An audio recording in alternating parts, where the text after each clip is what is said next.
ছবিটা বদলায়নি যাদবপুরে। 2023 সালে বিশ্ববিদ্যালয়ের হস্টেল থেকে এক পড়ুয়ার পড়ে গিয়ে মৃত্যু হয়, অভিযোগ ওঠে র্যাগিংয়ের এবং তারপর নানা বিধিনিষেধ জারি করা হয়েছিল, কিন্তু সেই বিধিনিষেধে কোরাই কেয়ার। সেখানে আজও নেশার দ্রব্য মেলে, সেখানে গর্ভনিরোধক জিনিসপত্র আগেও পাওয়া গিয়েছিল। যাদবপুর কার্যতই একটা নেশার আঁতুর ঘরে পরিণত হয়েছে। যাদবপুরের স্বপ্ন মৃত্যুর পর কার্যত একেবারে বুদ্ধদেব সাউয়ের সময় বা প্রাক্তন উপাচার্যের সময় নিষিদ্ধ করা হয়েছিল বিশ্ববিদ্যালয় মাদক বা মদ্যপান।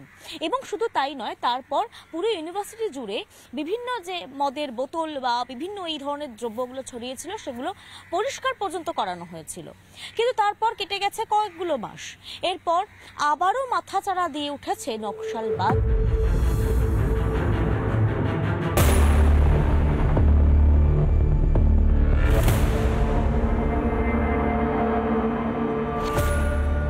এখানে কার্যত আবারও সেই যাদবপুরকে আখড়া তৈরি করার চেষ্টা চলছে।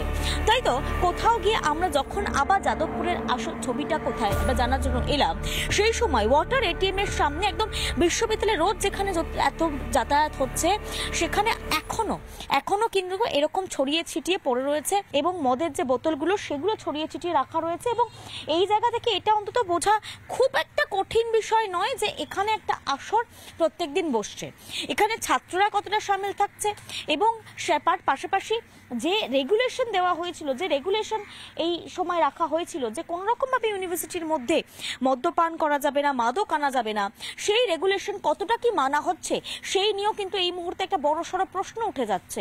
স্বপ্ন মৃত্যুর পর যে রেগুলেশন দেওয়া হয়েছিল সেই রেগুলেশন কয়েক মাস যেতে না যেতেই আবার যে কি সেই যাদবপুর, তাহলে কি থাকলো যাদবপুরেই? পাল্টাবে নেই যাদবপুর? এই প্রশ্ন রিপাবলিক বাংলা করছে এবং রিপাবলিক বাংলা প্রশ্ন তুলেছিল যে মাদক বা মদ্যপান যখন ক্যাম্পাসে নিষিদ্ধ তাহলে পরপর কিভাবে আসছে। ক্যামেরায় মোহিত শেঠের সঙ্গে পিঙ্কি অধিকারী, রিপাবলিক বাংলা।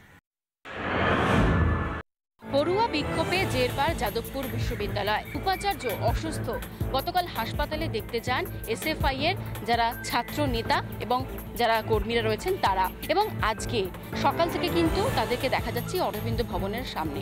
মূলত আজকে যাদবপুর থানা পর্যন্ত মিছিল করার অনুমতি পেয়েছে বিজেপি, যেখানে শুভেন্দু অধিকারী তিনি নেতৃত্ব দেবে। বিকেলবেলা এই যাদবপুরের ছাত্ররাই পা মেলাবেন অভয়ার বিচার এবং যাদবপুরে এই ঘটনার প্রতিবাদে হাজরা এবং ধর্মতলার ওই মিছিলে একাধিক মিছিল চলছে। তখন প্রশ্ন একটা জায়গা থেকে উঠেই আসছে যে কবে এই অচলায়তন কাটবে যাদবপুর বিশ্ববিদ্যালয়। জুটা অর্থাৎ শিক্ষক সংগঠনের তরফ থেকে স্পষ্ট বলা হয়েছে যে যাতে ছাত্রছাত্রীরা পুরনো ছন্দে ফিরে আবারও নতুন করে ক্লাসে বসতে পারে এবং পরীক্ষা দিতে পারে। কিন্তু এখনো পর্যন্ত এই আন্দোলনের নামে অনেকেই ক্লাসে আসছেন না। তাই সব দিক থেকে বলতে গেলে কোথাও গিয়ে যেন পঠন পাঠন কোথাও গিয়ে থমকে রয়েছে যাদবপুর বিশ্ববিদ্যালয়। ওয়াসিম আহমেদের সঙ্গে ইন্দ্রিলা খুশি রিপোর্ট, রিপাবলিক বাংলা, কলকাতা। নানা ধরনের কন্টেন্ট দেখার জন্য লাইক করুন, শেয়ার করুন আমাদের ফেসবুক পেজ, সাবস্ক্রাইব করুন আমাদের ইউটিউব চ্যানেল। পাশাপাশি অন্যান্য ব্রেকিং নিউজের জন্য অবশ্যই চোখ রাখুন রিপাবলিক বাংলায়।